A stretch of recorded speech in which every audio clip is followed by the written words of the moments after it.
Hello children, welcome to today's session. Today we will discuss about how to create a data frame object from a 2D dictionary with values as series object. How to create a data frame object from a 2D dictionary with values as series object. Let's start today's session. Creating a data frame object from a 2D dictionary with values as series object.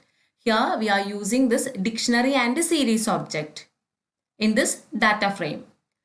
You can also create a data frame object by using multiple series object. In a 2D dictionary, you can have the values parts as series object, and then you can pass this dictionary as argument to create a data frame object. To this data frame object, we are passing the dictionary value as argument. That is the concept for this creating a data frame object from a 2D dictionary with values as series object. Consider the following example. Staff is equal to pd dot series. Here this one is the series 20, 36 and 44. Then salaries is equal to pd dot series. That values also we are passing here. Two series objects are the two series objects are staff and salaries. And a dictionary that stores these series object as values. One dictionary is there, that is school. In this school we are passing these two series object, that is staff and salaries. These staff and salaries are series object.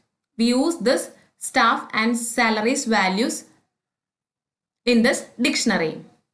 That key is people and amount. Okay. Then how to create a data frame object from above 2D dictionary by passing its name as argument. Simply we can use this school dictionary inside this data frame function. Check this one. DTF4 is equal to pd dot data frame school. Okay. Then print DTF4. We will get the index values are 0, 1, 2. Then the columns amount and people. That amount, that is salaries, then people, that people values we will get. Okay, clear? Then the next one is creating a data frame object from another data frame object. Creating a data frame object from another data frame object. That means we need one data frame object with other name. That means copy of one data frame we need in other name. Otherwise copy we need. For that we can use this creation of data frame object from another data frame object. You can pass an existing data frame object to data frame function and it will create another data frame object having similar data. Consider the code shown below that passes the data frame function another data frame object. Check this one. DTF1. One data frame is there. Then df new is equal to pd dot data frame DTF1. We pass this DTF1 to this df new object. While using this df new data frame object, we can see the same values in this DTF1. Okay, you can create an identical data frame by passing its name DTF1 to data frame function.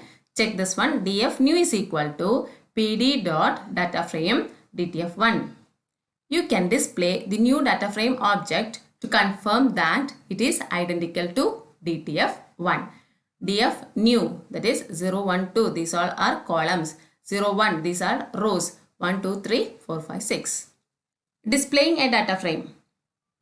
Displaying a data frame is the same as the way you display other variables and objects. That is, on the console prompt, either type its name or give print function command with the data frame object as you have seen doing till now.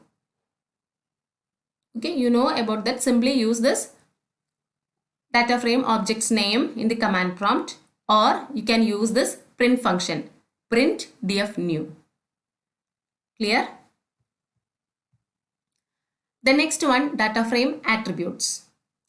When you create a data frame object, all information related to it, such as its size, its data type, etc., is available through its attributes. You can use these attributes in the following format to get information about the data frame object. That is, data frame object dot attribute name. The syntax is data frame object dot attribute name. What is the usage of this attributes?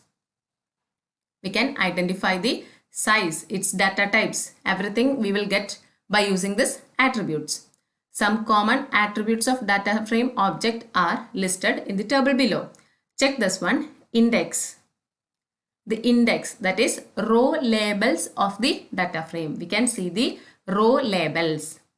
Columns, the column labels of the data frame. We can see the column labels. Axes, return a list representing both the axes. Axis 0, that is index. Axis 1, that is columns of the data frame. D type, that is data type. D types of data in the data frame. Size, return an int representing the number of elements in this object. Int representing the number of elements in this object. Shape, return a tuple representing the dimensionality of the data frame. Shape, that is this number of rows and this number of columns. Values, return a numpy representation of the data frame. Empty, indicator whether data frame is empty. Endim, return an int representing the number of axes. Array dimensions. T, transpose index and columns. Interchange the index and columns. Interchange the index and columns. We can check that all examples. We are using the following data frame DFN to display various attributes, counting, transpose, etc. DFN, age, name, sex, that is row values, index. Then marketing and sales, that is columns. Retrieving various properties of a data frame object. First one, dfn.index. That index we will get. That is age, name, sex. That are the index. D type object. dfn.columns. Column labels we can see. That is marketing and sales. In this way we can see the column labels. Marketing, sales. D type object. Then axes. Axis means axis 0, that is index. Axis 1, that is columns. Index, age, name, sex, D type object. Index, marketing, sales, D type object. D types, that is marketing object, sales object. D type is object, that is column types we can see. Then dfn.size, size of that particular dfn. 6. How many values are there? Total 6 values. That is 25, 24. Neha, Rohit, female, male. That is 6 values. Then dfn.shape. This number of rows and this number of columns. That is 3, 2. That is 3 rows and 2 columns. dfn.endim. Endim for ind representing how many number of ind representing values. That is 2. That is 25 and 24. Then dfn.empty. If it is empty, we will get the true value. Not empty, non-empty, we will get the false value. You know, this dfn is non-empty. Clear? Then the next is getting number of rows in a data frame. Simply we can use this ln of dfn. Number of rows, that is 3. Getting count of non-NA values in data frame. That is, we can use dfn.count. Marketing 3, sales 3. Then dfn.count axis equal to index. Marketing 3, sales 3. We will get the same answers. Then dfn.count of 1. Count of 1. That is age is equal to 2, name equal to 2, sex equal to 2.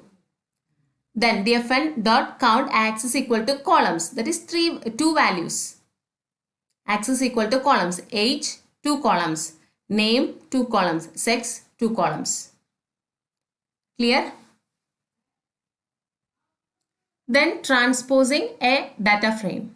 You can transpose a data frame by swapping its indexes and columns by using the attribute t. That means we can interchange the rows and columns or interchange the index and column values. dfn dot t, age, name, sex. dfn is marketing, sales, that is columns. Then age, name, sex, that all are rows. Then while using this t, that is transposing a data frame, it will interchange the rows and columns. So the columns will be interchanged to rows, means index, age, name, sex. Then rows will be marketing, sales. Then NumPy representation of data frame. You can represent the values of a data frame object in NumPy way, array type way, using values attribute. dfn dot values. All the values we will get as a NumPy array. Array 25, 24, Neha, Rohit, female, male. D type is object. Clear? Okay children, write and study all the different types of syntax of data frame in a systematic way. Then write down the lecture notes and go through it. That's all for today. We will meet in the next class. Till then, take care. Bye.